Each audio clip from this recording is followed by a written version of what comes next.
بسم اللہ الرحمن الرحیم رب یسر ولا تعسر وتمم بالخیر اللہم افتح علینا حکمتک وانشر علینا رحمتک یا ذا الجلال والاکرام رب اشرح لی صدری ویسر لی امری واحلل عقدۃ من لسانی یفقہوا قولی۔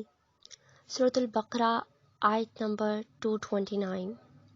یہ اللہ کی مقرر کردہ حدود ہیں، ان سے تجاوز نہ کرو، ان سے آگے نہ بڑھو، اور جو لوگ حدود الہی سے آگے بڑھتے ہیں وہی ظالم ہیں۔ پھر اگر دوبارہ طلاق دینے کے بعد شوہر نے عورت کو تیسری بار طلاق دے دی تو وہ عورت پھر اس کے لیے حلال نہ ہوگی، الا یہ کہ اس کا نکاح کسی دوسرے شخص سے ہو اور وہ اسے طلاق دے دے۔ تب اگر پہلا شوہر اور یہ عورت دونوں یہ خیال کریں کہ حدود الہی پر قائم رہیں گے تو ان کے لیے ایک دوسرے کی طرف رجوع کر لینے میں کوئی مذائقہ نہیں۔ یہ اللہ کی مقرر کردہ حدیں ہیں جنہیں وہ ان لوگوں کی ہدایت کے لیے واضح کر رہا ہے جو اس کی حدود کو توڑنے کا انجام جانتے ہیں۔ اور جب تم عورتوں کو طلاق دے دو اور ان کی عدت پوری ہونے کو آ جائے تو یا بھلے طریقے سے انہیں روک لو یا بھلے طریقے سے رخصت کر دو، محض ستانے کی خاطر انہیں نہ روکے رکھنا کہ یہ زیادتی ہوگی، اور جو ایسا کرے گا وہ در حقیقت آپ اپنے ہی اوپر ظلم کرے گا۔ اللہ کی آیات کا کھیل نہ بناؤ، بھول نہ جاؤ کہ اللہ نے کس نعمت عظمیٰ سے تمہیں سرفراز کیا ہے۔ وہ تمہیں نصیحت کرتا ہے کہ جو کتاب اور حکمت اس نے تم پر نازل کی ہے اس کا احترام کرو، اللہ سے ڈرو اور خوب جان لو کہ اللہ کو ہر بات کی خبر ہے، اللہ ہر چیز سے باخبر ہے۔ جب تم اپنی عورتوں کو طلاق دے چکو اور وہ اپنی عدت پوری کر لیں تو پھر اس میں مانے نہ ہو کہ وہ اپنے زیر تجویز شوہروں سے نکاح کر لیں، جبکہ وہ معروف طریقے سے باہم مصلحت پر راضی ہوں۔ تمہیں نصیحت کی جاتی ہے کہ ایسی حرکت ہرگز نہ کرنا۔ اگر تم اللہ اور روز آخر پر ایمان لانے والے ہو، تمہارے لیے شائستہ اور پاکیزہ طریقہ یہی ہے کہ اس سے باز رہو، اللہ جانتا ہے تم نہیں جانتے۔ جو باپ چاہتے ہوں کہ ان کی اولاد پوری مدت رضاعت تک دودھ پیے تو مائیں اپنے بچوں کو کامل 2 سال دودھ پلائیں۔ اس صورت میں بچے کے باپ کو معروف طریقے سے انہیں کھانا کپڑا دینا ہوگا، مگر کسی پر اس کی وسعت سے بڑھ کر بھار نہ ڈالنا۔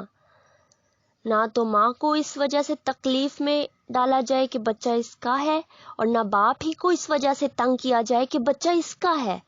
دودھ پلانے والی کا یہ حق جیسا بچے کے باپ پر ہے ویسا ہی اس کے وارث پر بھی ہے، لیکن اگر فریقین باہمی رضامندی اور مشورے سے دودھ چھڑانا چاہیں تو ایسا کرنے میں کوئی مذائقہ نہیں، اور اگر تمہارا خیال اپنی اولاد کو کسی غیر عورت سے دودھ پلوانے کا ہو تو اس میں بھی کوئی حرج نہیں، بشرط یہ کہ اس کا جو کچھ معاوضہ طے کرو وہ اچھے طریقے پر ادا کر دو۔ اللہ سے ڈرو اور جان رکھو کہ جو کچھ تم کرتے ہو سب اللہ کی نظر میں ہے۔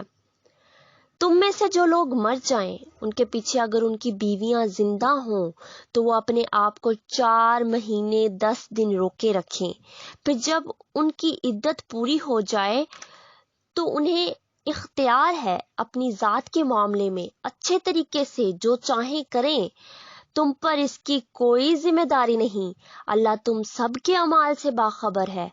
زمانہ عدت میں خواہ تم ان بیوہ عورتوں کے ساتھ منگنی کا ارادہ اشارے کنائیے میں ظاہر کر دو، خواہ دل میں چھپائے رکھو، دونوں صورتوں میں کوئی مذائقہ نہیں۔ اللہ جانتا ہے کہ ان کا خیال تو تمہارے دل میں آئے گا ہی، مگر دیکھو خفیہ عہد و پیمان نہ کرنا، اگر کوئی بات کرنی ہے تو اچھے طریقے سے کرو، اور عقد نکاح باندھنے کا فیصلہ اس وقت تک نہ کرو جب تک کہ عدت پوری نہ ہو جائے۔ خوب سمجھ لو کہ اللہ تمہارے دلوں کا حال تک جانتا ہے، لہٰذا اس سے ڈرو اور یہ بھی جان لو کہ اللہ بردبار ہے، چھوٹی چھوٹی باتوں سے درگزر فرماتا ہے۔ تم پر کچھ گناہ نہیں اگر اپنی عورتوں کو طلاق دے دو قبل اس کے کہ ہاتھ لگانے کی نوبت آئے یا مہر مقرر ہو۔ اس صورت میں انہیں کچھ نہ کچھ دینا ضرور چاہیے۔ خوشحال آدمی اپنی قدرت کے مطابق اور غریب اپنی قدرت کے مطابق اچھے طریقے سے دے، یہ حق ہے نیک آدمیوں پر۔ اور اگر تم نے ہاتھ لگانے سے پہلے طلاق دی ہو لیکن مہر مقرر کیا جا چکا ہو تو اس صورت میں نصف مہر دینا ہوگا۔ یہ اور بات ہے کہ عورت نرمی برتے اور مہر نہ لے، یا وہ مرد جس کے اختیار میں عقد نکاح ہے نرمی سے کام لے اور پورا مہر دے دے، اور تم یعنی مرد نرمی سے کام لو تو یہ تقوی سے زیادہ مناسبت رکھتا ہے۔ آپس کے معاملات میں فیاضی کو نہ بھولو، سخاوت کو نہ بھولو، تمہارے اعمال کو اللہ دیکھ رہا ہے۔ اپنی نمازوں کی نگہداشت رکھو، اپنی نمازوں کی حفاظت رکھو، خصوصاً ایسی نماز کی جو محاسن صلاۃ کی جامع ہوں۔ اللہ کے آگے اس طرح کھڑے ہو جیسے فرما بردار غلام کھڑے ہوتے ہیں۔ بد امنی کی حالت ہو تو خواہ پیدل ہو خواہ سوار، جس طرح ممکن ہو نماز پڑھو، اور جب امن میسر آ جائے تو اللہ کو اس طریقے سے یاد کرو جو اس نے تمہیں سکھا دیا ہے، جس سے تم پہلے ناواقف تھے۔ تم میں سے جو لوگ وفات پائیں اور پیچھے بیویاں چھوڑ رہے ہوں ان کو چاہیے کہ اپنی بیویوں کے حق میں یہ وصیت کر جائیں کہ 1 سال تک ان کو نان و نفقہ دیا جائے اور وہ گھر سے نہ نکالی جائیں۔ پھر اگر وہ خود نکل جائیں تو اپنی ذات کے معاملے میں اچھے طریقے سے وہ جو کچھ بھی کریں اس کی کوئی ذمہ داری تم پر نہیں ہے۔ اللہ سب پر غالب اقتدار رکھنے والا اور حکیم و دانا ہے۔ اسی طرح جن عورتوں کو طلاق دی گئی ہو انہیں بھی مناسب طور پر کچھ نہ کچھ دے کر رخصت کیا جائے، یہ حق ہے متقی لوگوں پر۔ اس طرح اللہ اپنے احکام تمہیں صاف صاف بتاتا ہے۔ امید ہے کہ تم سمجھ بوجھ کر کام کرو گے۔ تم نے ان لوگوں کے حال پر بھی کچھ غور کیا جو موت کے ڈر سے اپنے گھر بار چھوڑ کر نکلے تھے اور ہزاروں کی تعداد میں تھے۔ اللہ نے ان سے فرمایا مر جاؤ، پھر اس نے ان کو دوبارہ زندگی بخشی۔ حقیقت یہ ہے کہ اللہ انسان پر بڑا فضل فرمانے والا ہے، مگر اکثر لوگ شکر ادا نہیں کرتے۔ مسلمانوں، اللہ کی راہ میں جنگ کرو اور خوب جان رکھو کہ اللہ سننے والا اور جاننے والا ہے۔ تم میں کون ہے جو اللہ کو قرض حسن دے تاکہ اللہ اسے کئی گنا بڑھا چڑھا کر واپس کرے؟ گھٹانا بھی اللہ کے اختیار میں ہے اور بڑھانا بھی اسی کے اختیار میں ہے، اور اسی کی طرف تمہیں پلٹ کر جانا ہے۔ پھر تم نے اس معاملے پر بھی غور کیا جو موسیٰ کے بعد سرداران بنی اسرائیل کو پیش آیا تھا۔ انہوں نے اپنے نبی سے کہا ہمارے لیے ایک بادشاہ مقرر کر دو تاکہ ہم اللہ کی راہ میں جنگ کریں۔ نبی نے پوچھا کہیں ایسا تو نہ ہوگا کہ تم کو لڑائی کا حکم دیا جائے اور پھر تم نہ لڑو؟ وہ کہنے لگے بھلا یہ کیسے ہو سکتا ہے کہ ہم راہ خدا میں نہ لڑیں جبکہ ہمیں اپنے گھروں سے نکال دیا گیا ہے اور ہمارے بال بچے ہم سے جدا کر دیے گئے ہیں؟ مگر جب ان کو جنگ کا حکم دیا گیا تو ایک قلیل تعداد کے سوا وہ سب پیٹھ موڑ گئے، اور اللہ ان میں سے ایک ایک ظالم کو جانتا ہے۔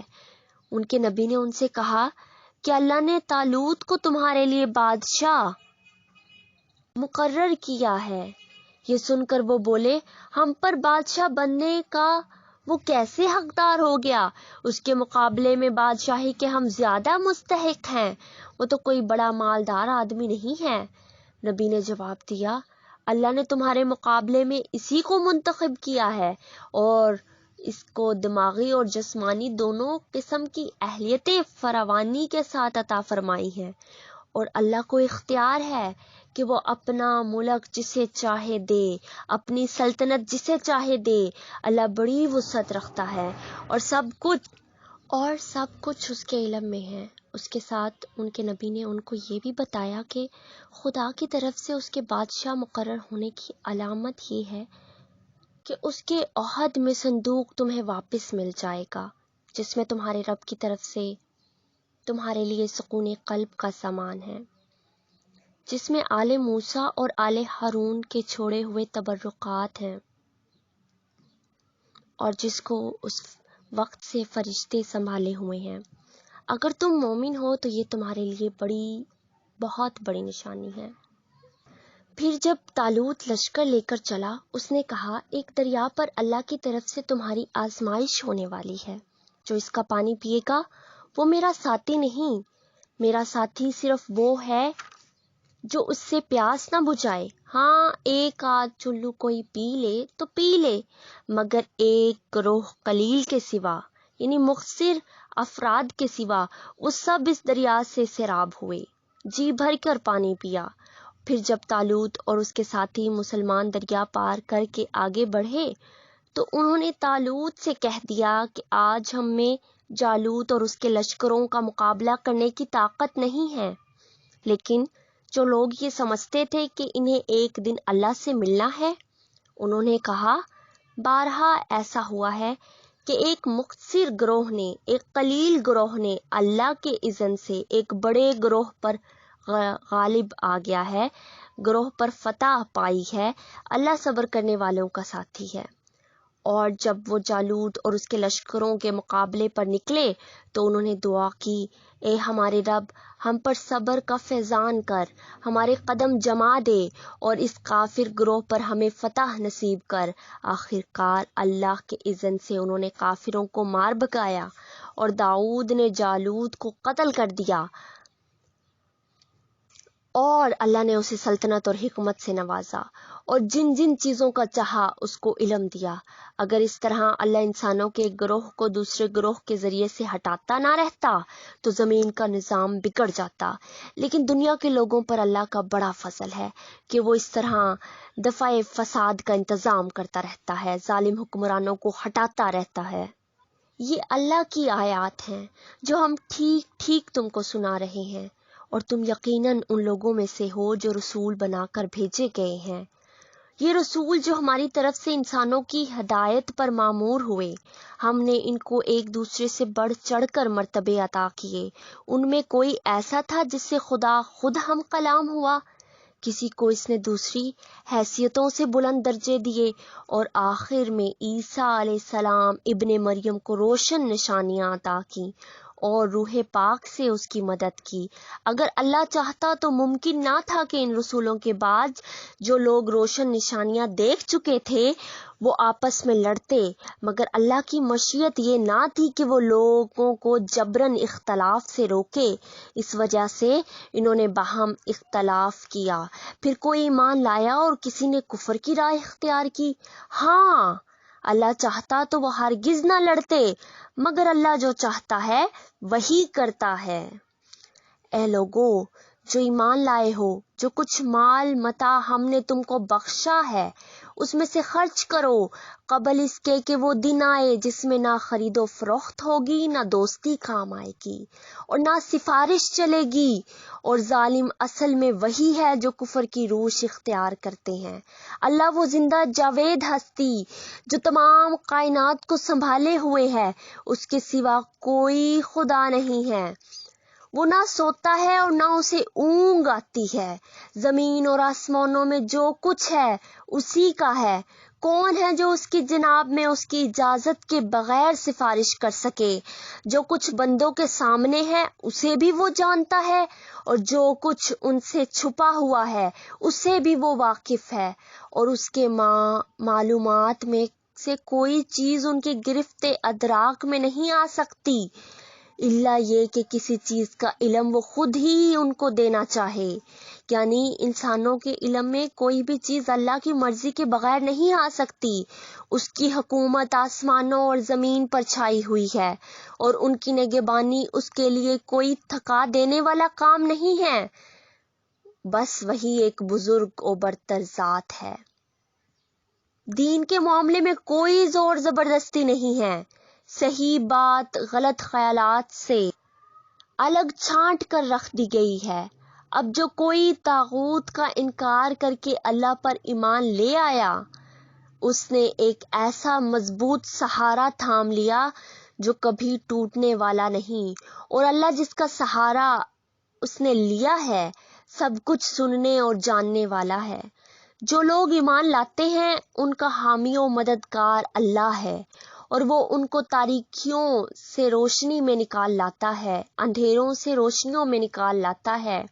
اور جو لوگ کفر کی راہ اختیار کرتے ہیں ان کی حامی و مددگار طاغوت ہیں، جنات، شیاطین ہیں، اور وہ انہیں روشنیوں سے تاریکیوں کی طرف کھینچ لے جاتے ہیں۔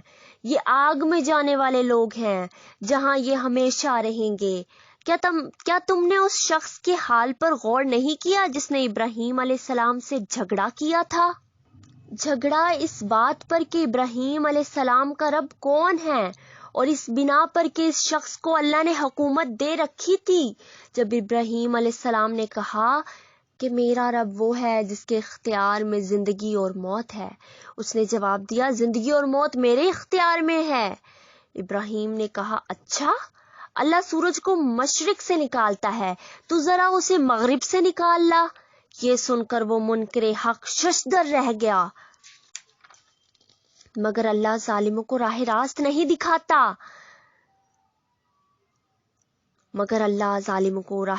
نہیں دکھایا کرتا۔ یا پھر مثال کے طور پر اس شخص کو دیکھو جس کا گزر ایک ایسی بستی پر ہوا جو اپنی چھتوں پر اوندھی گری پڑی تھی۔ اس نے کہا یہ آبادی جو ہلاک ہو چکی ہے اسے اللہ کس طرح دوبارہ زندگی بخشے گا؟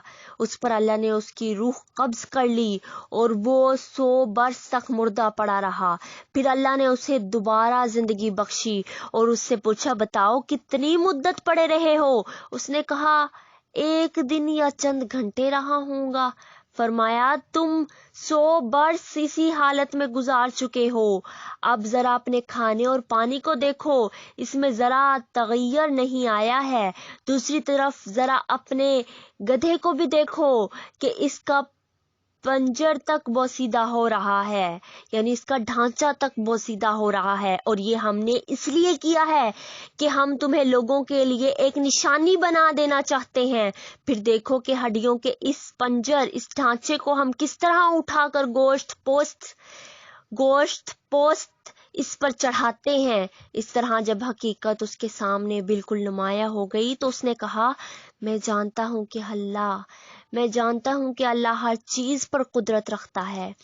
اور وہ واقعہ بھی پیش نظر رہے جب ابراہیم علیہ السلام نے کہا تھا کہ میرے مالک مجھے دکھا دے تو مردوں کو کیسے زندہ کرتا ہے۔ فرمایا کیا تو ایمان نہیں رکھتا؟ اس نے عرض کیا ایمان تو رکھتا ہوں مگر دل کا اطمینان درکار ہے۔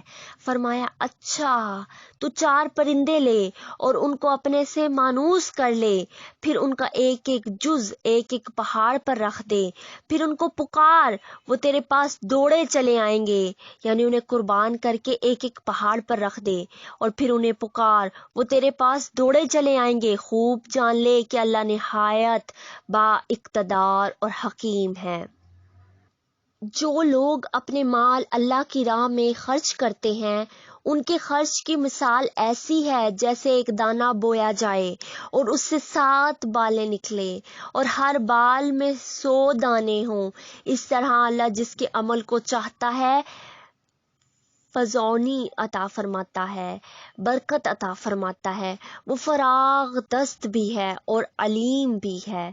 جو لوگ اپنے مال اللہ کی راہ میں خرچ کرتے ہیں اور خرچ کر کے پھر احسان نہیں جتاتے، نہ دکھ دیتے ہیں، ان کا اجر ان کے رب کے پاس ہے اور ان کے لیے کسی رنج اور خوف کا موقع نہیں۔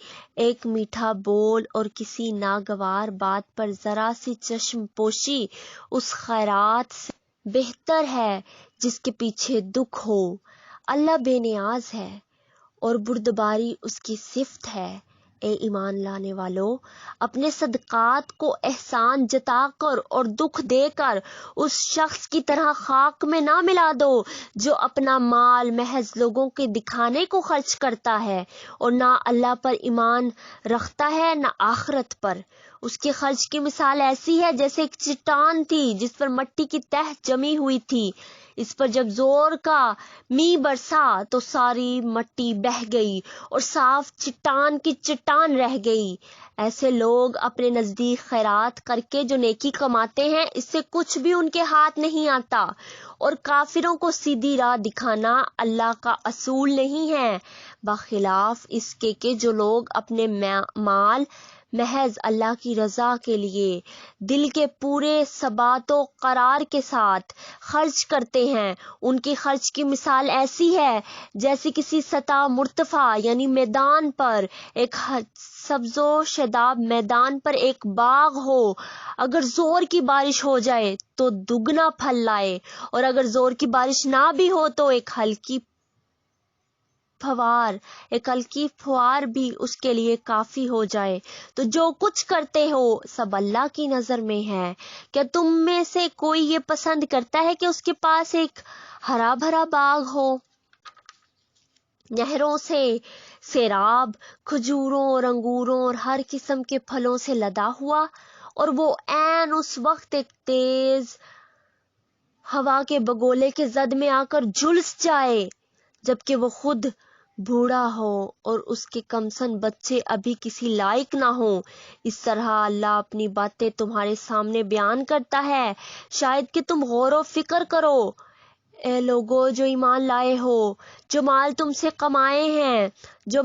نے کمائے ہیں اور جو کچھ ہم نے زمین سے تمہارے لیے نکالا ہے اس میں سے بہتر حصہ راہ خدا میں خرچ کرو، ایسا نہ ہو کہ اس کی راہ میں دینے کے لیے بری سے بری چیز چھانٹنے کی کوشش کرنے لگو، حالانکہ وہی چیز اگر کوئی تمہیں دے تو تم ہرگز اسے لینا گوارا نہ کرو گے الا یہ کہ اس کو قبول کرنے میں تم اغماض برت جاؤ۔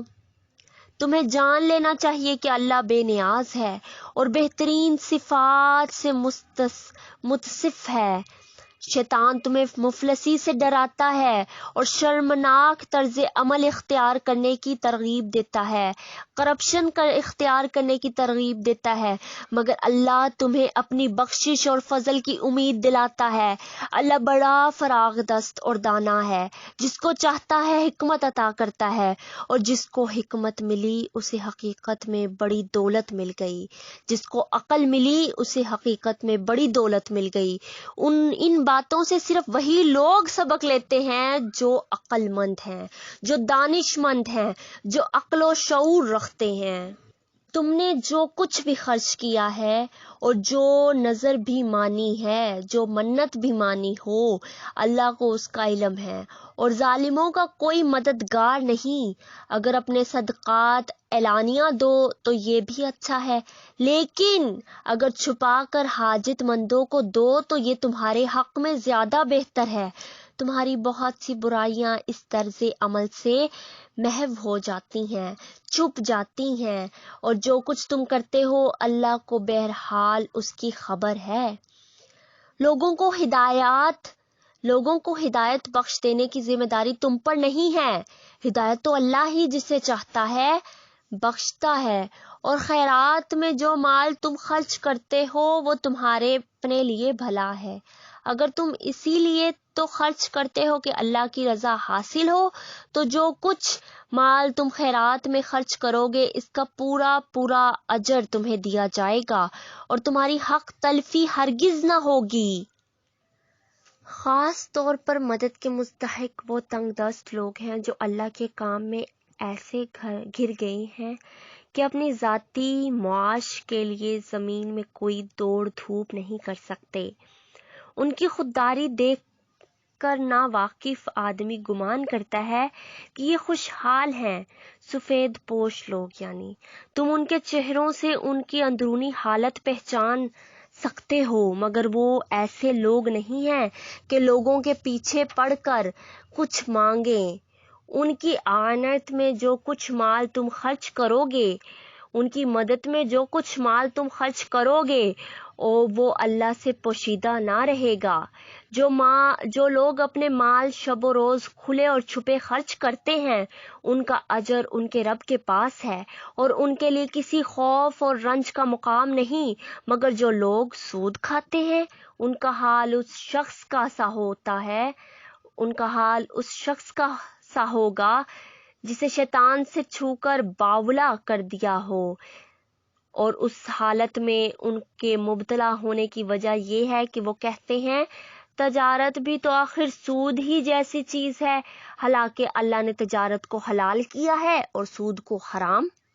لہٰذا جس شخص کو اس کے رب کی طرف سے یہ نصیحت پہنچے اور آئندہ کے لیے وہ سود خوری سے باز آ جائے تو جو کچھ وہ پہلے کھا چکا اس کا معاملہ اللہ کے حوالے ہے، اور جو اس کے حکم کے بعد پھر اسی حرکت کا ارادہ کرے وہ جہنمی ہے جہاں وہ ہمیشہ رہے گا۔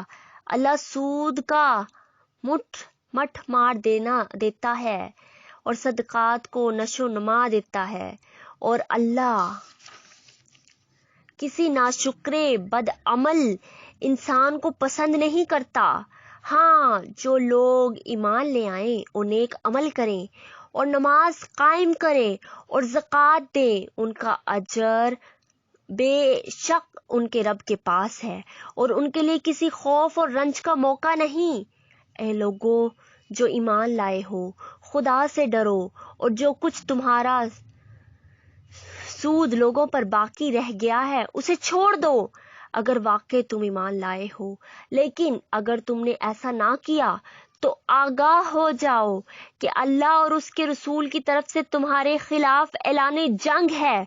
اب بھی توبہ کر لو اور سود چھوڑ دو تو اپنا اصل سرمایہ لینے کے تم حقدار ہو۔ نہ تم ظلم کرو اور نہ تم پر ظلم کیا جائے۔ تمہارا قرض دار تنگ دست ہو تو ہاتھ کھلنے تک اسے مہلت دو، اور جو صدقہ کر دو تو یہ تمہارے لیے زیادہ بہتر ہے اگر تم سمجھو۔ اس دن کی رسوائی و مصیبت سے بچو جب کہ تم اللہ کی طرف واپس ہوگے۔ وہاں ہر شخص کو اس کی کمائی ہوئی نیکی یا بدی کا پورا بدلہ مل جائے گا، اور کسی پر ظلم ہرگز نہ ہوگا۔ اے لوگو جو ایمان لائے ہو، جب کسی مقرر مدت کے لیے تم آپس میں قرض کا لین دین کرو تو اسے لکھ لیا کرو۔ فریقین کے درمیان انصاف کے ساتھ ایک شخص دستاویز تحریر کرے، اسٹامپ پیپر تحریر کرے جسے اللہ نے لکھنے پڑھنے کی قابلیت بخشی ہو۔ اسے لکھنے سے انکار نہ کرنا چاہیے۔ وہ لکھے اور عملہ وہ شخص کرائے جس پر حق عطا ہے، اور لکھے اور عملہ وہ شخص کرائے جس پر حق آتا ہے، یعنی قرض لینے والا، اور اسے اللہ اپنے رب سے ڈرنا چاہیے کہ جو معاملہ طے ہو وہ اس پہ کوئی کمی بیشی نہ کرے۔ لیکن اگر قرض لینے والا خود نادان یا ضعیف ہو یا عملہ نہ کرا سکتا ہو تو اس کا ولی انصاف کے ساتھ عملہ کرائے، یعنی اندراج کرائے۔ پھر اپنے مردوں میں سے 2 آدمیوں کو اس پر گواہی کرا لو، اور اگر 2 مرد نہ ہوں تو 1 مرد اور 2 عورتیں ہوں، تاکہ ایک بھول جائے تو دوسری اسے یاد دلا دے۔ یہ گواہ ایسے لوگوں میں سے ہونے چاہیے جن کی گواہی تمہارے درمیان مقبول ہو۔ گواہوں کو جب گواہ بننے کے لیے کہا جائے تو انہیں انکار نہ کرنا چاہیے، معاملہ خواہ چھوٹا ہو یا بڑا۔ میعاد کے تعین کے ساتھ اس کے دستاویز لکھوا لینے میں تساہل نہ کرو، دیری نہ کرو۔ اللہ کے نزدیک یہ طریقہ تمہارے لیے زیادہ مبنی بر انصاف ہے۔ اس سے شہادت قائم ہونے میں زیادہ آسانی ہوتی ہے اور تمہارے شکوک و شبہات میں مبتلا ہونے کا امکان کم رہ جاتا ہے۔ ہاں، جو تجارتی لین دین دست بست تم لوگ آپس میں کرتے ہو اس کو نہ لکھا جائے تو کوئی حرج نہیں، یعنی کہ جو چھوٹی موٹی ڈیلنگ کرتے ہو اس کو نہ لکھا جائے تو کوئی حرج نہیں، مگر تجارتی معاملے طے کرتے وقت گواہ کر لیا کرو۔ کاتب اور گواہ کو ستایا نہ جائے۔ ایسا کرو گے تو گناہ کا ارتکاب کرو گے۔ اللہ کے غضب سے بچو، وہ تم کو صحیح طریقہ عمل کی تعلیم دیتا ہے اور اسے ہر چیز کا علم ہے۔